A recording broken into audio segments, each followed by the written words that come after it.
noite, minha gente querida, muito bem-vindos a todos, com muita paz, muito amor e muita alegria. Vamos começar os nossos estudos de hoje falando sobre reclamação do livro Ideias e Ilustrações, psicografado por Chico Xavier.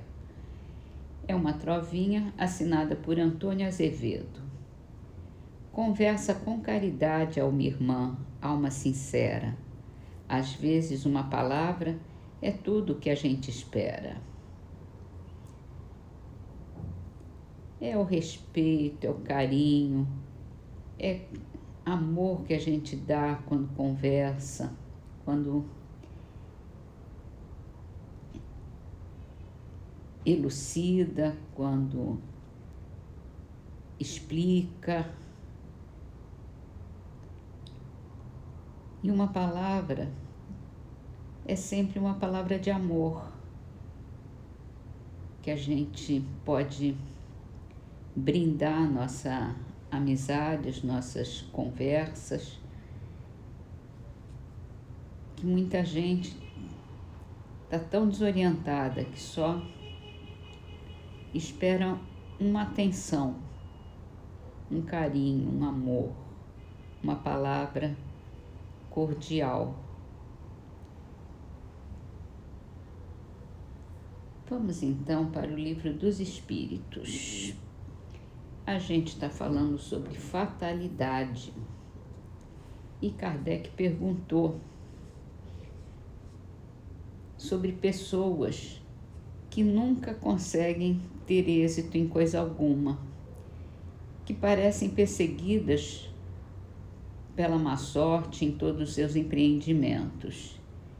Isso pode ser chamado de fatalidade? É uma fatalidade se quiser dar esse nome, mas decorre do gênero da existência que ela escolheu. Algumas pessoas querem ser provadas por uma vida de decepções para exercitarem paciência e resignação.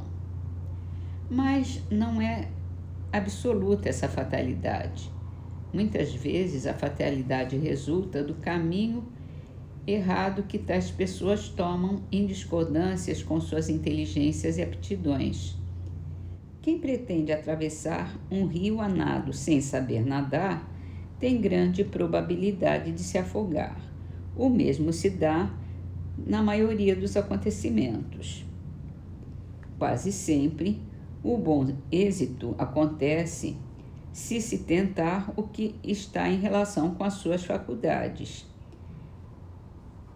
A gente se perde pela vaidade e pela ambição que nos desviam da senda que nos é própria e fazem considerar vocação o que não passa do nosso desejo de satisfazer certas paixões. A gente fracassa por nossa própria culpa, mas em vez de se culpar a si mesmo, preferimos nos queixar da nossa estrela. Por exemplo, alguém que seria um bom operário e ganharia honestamente a vida, mete-se a ser mau poeta e morre de fome. Haveria lugar para todos no mundo, desde que cada um soubesse se colocar no lugar que lhe compete. E já é difícil a gente ter lugar no mundo, mesmo com as nossas melhores qualidades. Então, quando começa a querer fazer o que a gente não tem vocação, fica mais difícil ainda. Então é isso, fatalidade não pode ter a ver com essa, como ele fala logo no início, uma experiência de fracassos para o espírito exercitar a paciência e a resignação. Mas na maioria das vezes o que acontece é a gente querer fazer coisas que não está ao nosso alcance. E aí quebra a cara. em outras palavras, né? Palavras rudimentares. Então, nem tudo é culpa do destino. Muito é nossa própria culpa. Muito, muito, muito. Vamos passar então para o livro O Céu e o Inferno. E a gente está falando aqui do Código Penal da Vida Futura, que é a visão espírita das penas futuras. Então vamos ao artigo 24º. Para o criminoso, a presença incessante das vítimas e das circunstâncias do crime é um suplício cruel. E 25º. Há espíritos mergulhados em densa treva. Outros se encontram em absoluto isolamento no espaço, atormentados pela ignorância da sua própria posição como da sorte que os aguarda. Os mais culpados padecem torturas muito mais pungentes por não lhes entreverem um fim. Alguns são privados de ver os seres queridos e todos, geralmente, passam com intensidade relativa pelos males, pelas dores e privações que ocasionaram a outros. Essa situação perdura até que o arrependimento e o desejo de reparação lhes traga a calma para entrever a possibilidade de pôr um fim à sua situação por si mesmos. Então é isso que acontece depois que a gente desencarna.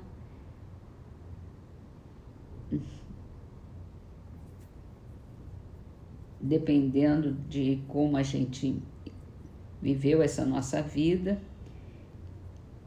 se provocamos algum crime, fomos responsáveis por algum crime, a gente vai... E isso a gente tem mesmo em vida, esse suplício de ficar revivendo as circunstâncias e sentir a presença da pessoa o tempo todo ao nosso lado, no nosso pensamento. Muitas vezes, e isso a gente vê muito na depressão, a pessoa se isolar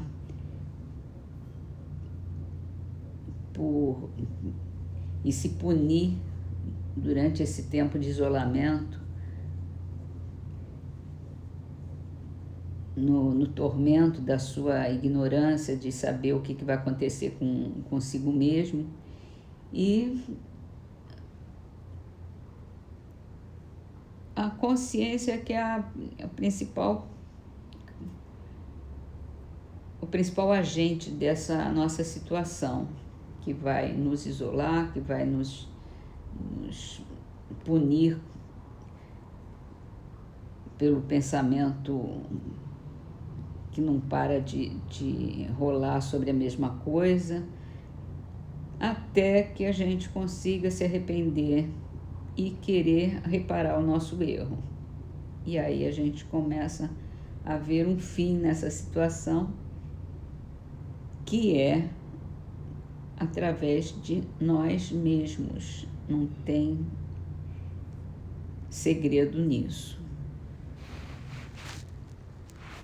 E assim vamos terminar as nossas leituras de hoje com um versinho de Orlando Teixeira, do livro Poetas Redivivos, psicografado por Chico Xavier. Na turba que geme, há pranto, cinza e bruma, ódio, orgulho e ambição, na lodacenta escória, e se alonga no chão por sombra merencória, gerando em toda parte a dor que se avoluma. Estendamos assim na triste gleba humana a lição de Jesus, eterna e soberana, fazendo nova luz na terra envelhecida. Porque somente em Cristo, ao sol de um rumo certo, pode o homem do mundo, enfim puro e liberto, elevar-se, cantando ao encontro da vida. Para começar a nossa prece, vamos ler uma mensagem de Emmanuel do livro Ideal Espírita, psicografado por Chico Xavier e Valdo Vieira.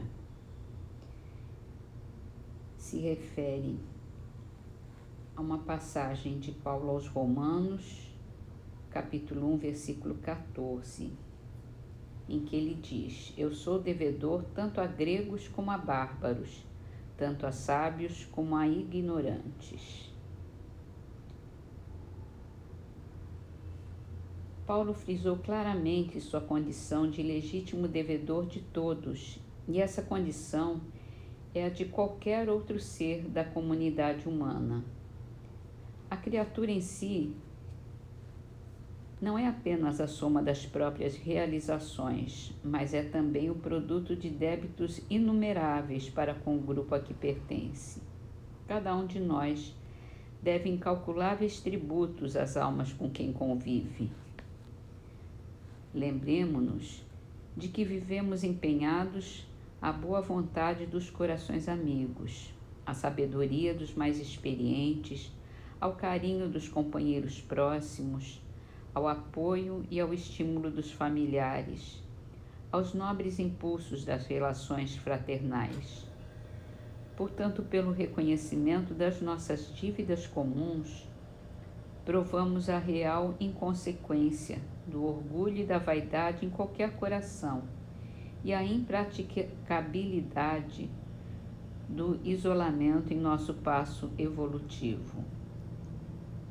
A dívida importa em compromisso, e compromisso significa resgate natural ou compulsório. Todos somos devedores uns dos outros. Se você ainda alimenta algum laivo de superioridade egoística à frente dos semelhantes, lembre-se das dívidas numerosas que ainda não saldou, a começar pelo próprio instrumento físico que lhe foi emprestado temporariamente. E é uma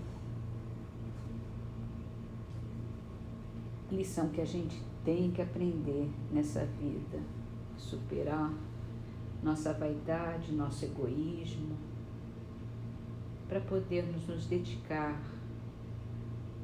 ao nosso próximo, para podermos aprender a amar o nosso próximo incondicionalmente, sem impor nada, sem esperar nada, sem querer nada em troca.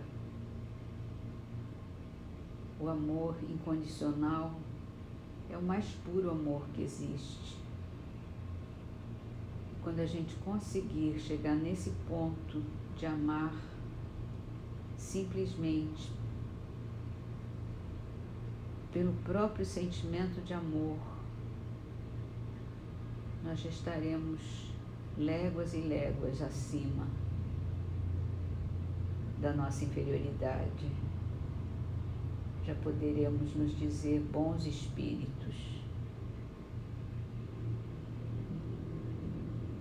Mas enquanto isso não acontece, a gente tem que aprender, tem que se conhecer para ir desbastando todo esse egoísmo, toda essa vaidade que a gente ainda conserva, toda esse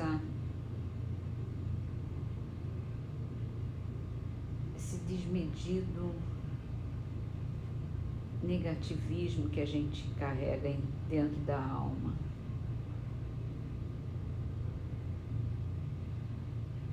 Que alimenta esse egoísmo, que alimenta a nossa falta de amor ao próximo.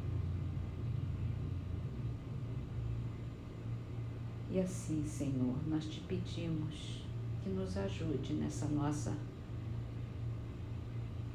tarefa árdua e penosa de nos conhecermos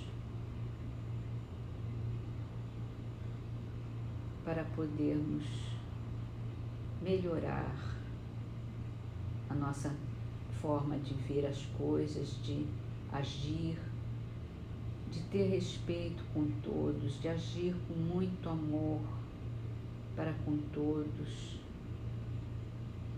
E a gente, no início, a gente tem que se forçar um pouco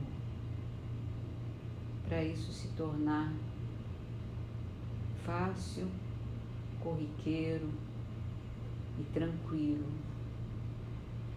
E aí a gente vai começar a desfrutar do bem que a gente faz ao próximo. Te agradecemos, Senhor, porque realmente precisamos muito de todas essas lições, de todas essas advertências, da sua ajuda, do seu amor, para podermos despertar para a espiritualidade. E te entregamos as nossas vibrações para que possam ser levadas àqueles que mais precisam de auxílio, de amor, de paz, de compreensão. Pedimos que nos abençoe a todos, Senhor.